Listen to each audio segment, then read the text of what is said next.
Hello everyone, good morning. This is शिक्षण classes and कल हम लोगों ने देखा था मैट्रिक्स के कुछ अरेंजमेंट। मैट्रिक्स क्या होता है, अरेंजमेंट होती है, कुछ एलिमेंट्स देखे थे। मैं फिर से एक बार रिकॉल कर देता हूँ उस चीज़ को। कल हमने कुछ ऐसा देखा था 1 1 A11 A12 A13 and A1n, ऐसा कुछ देखा था मैट्रिसेस में। A1 A21 A22 and A23 and A2n, and ऐसे ही लास्ट में आया था AM1 AM2 AM3 and AMN। और AMN जो था वो क्या था, M cross N।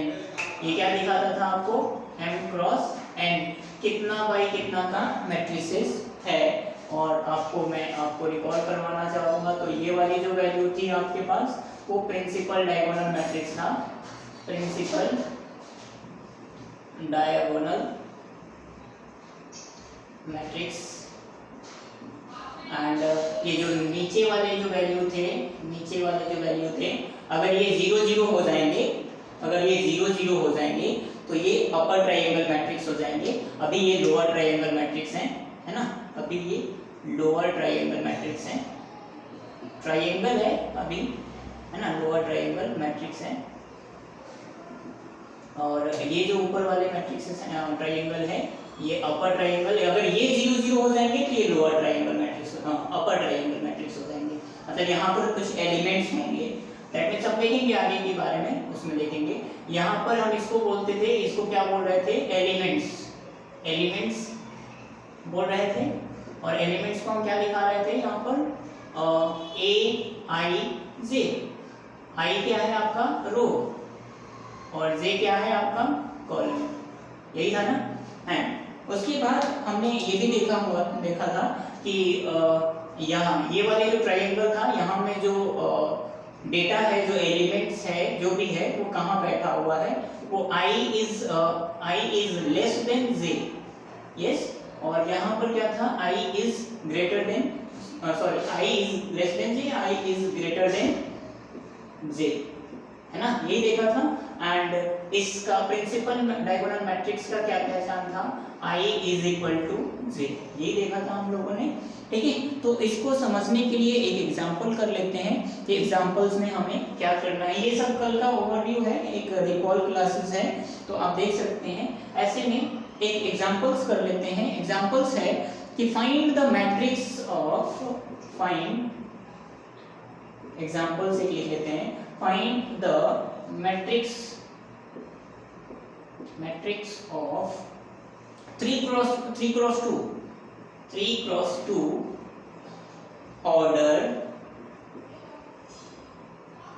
order where, NCERT का एग्जांपल है, where Aij is equal to mod of I minus j, I minus 2j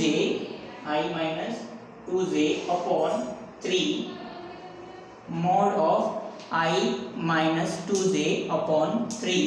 ये आप देख सकते हैं, Aij एलिमेंट दिया हुआ है। अब आपको 3 cross 2 m cross n, m कितना है 3, ये पहला वाला जो क्रॉस होगा, ये जो वैल्यू होगी इसमें, ये वाला क्या होगा m, ये क्या होगा n, m cross n, ठीक है।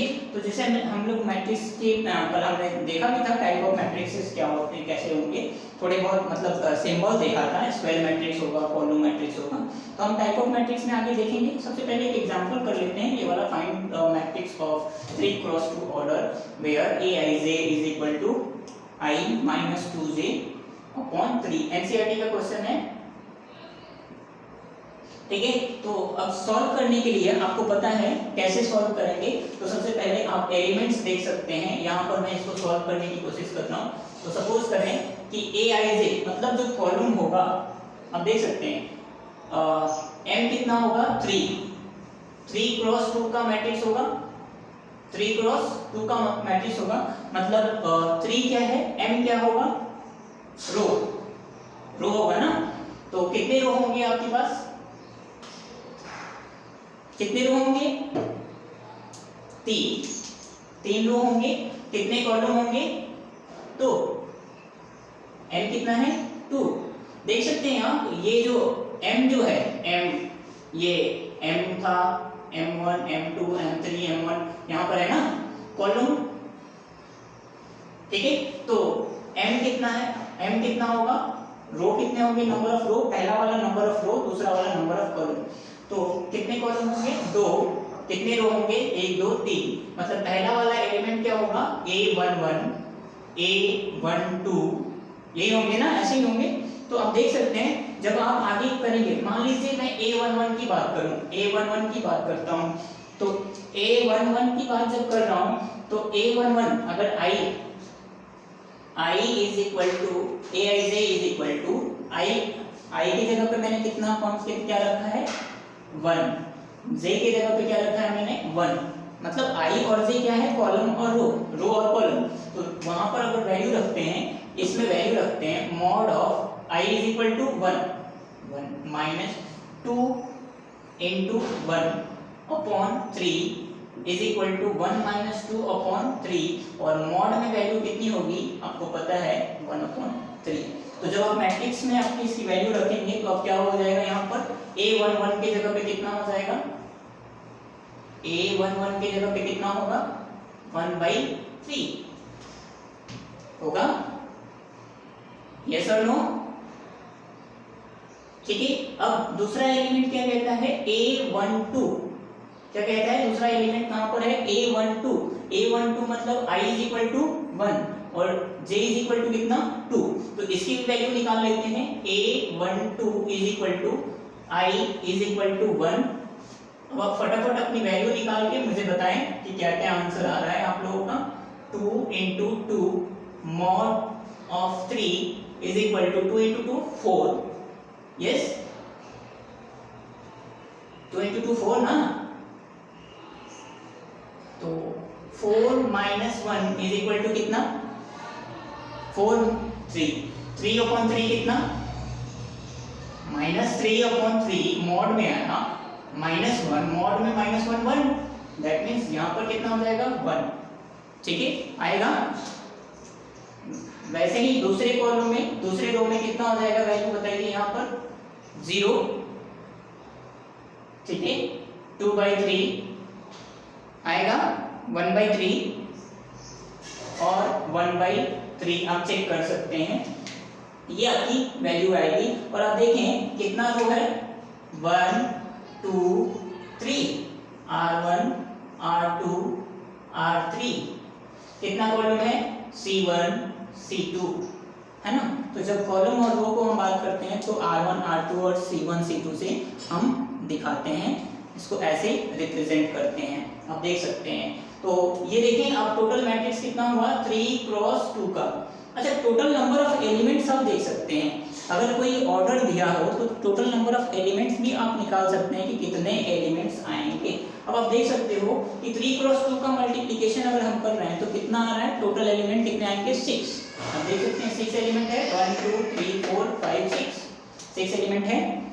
1/3 1 0 2/3 1/3 1/3, ठीक है, 6 एलिमेंट्स आपके आएंगे।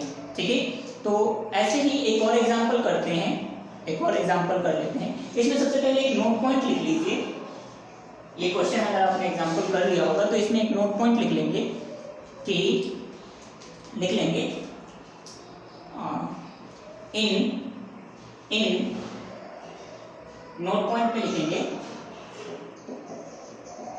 इन m cross n order matrix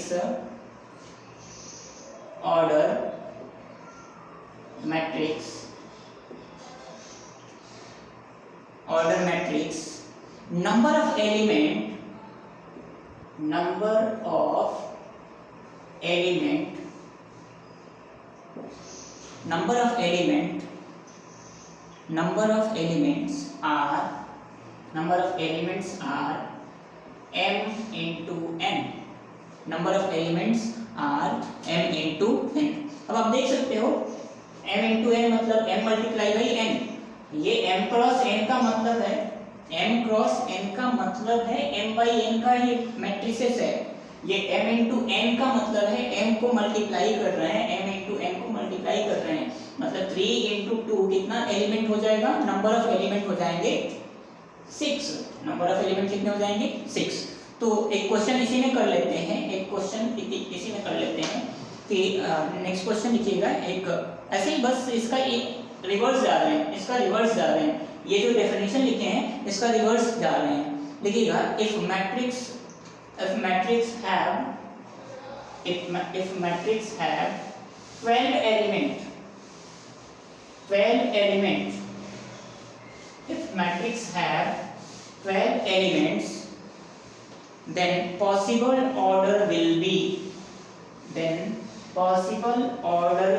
be, कितने पॉसिबल ऑर्डर हो सकते हैं वो आपको बताना है। पहले नोट पॉइंट में हमने जो लिखा है वो अगर ऑर्डर दिया होगा तो नंबर ऑफ एलिमेंट निकाल लेंगे, लेकिन इसी का इनवर्स जो रिवर्स जो जाएंगे हम, तो नंबर ऑफ एलिमेंट्स की बात कर रहे हैं, नंबर ऑफ एलिमेंट्स की बात कर रहे हैं, तो नंबर ऑफ एलिमेंट्स कितना होगा उसकी बातें करेंगे, ठीक है। तो नंबर ऑफ एलिमेंट्स देख सकते हैं, अगर आप 12 है ना, 12 एलिमेंट है, तो 12 एलिमेंट में हम 1 क्रॉस 12 का भी बना सकते हैं, 1 क्रॉस 12 का बना सकते हैं।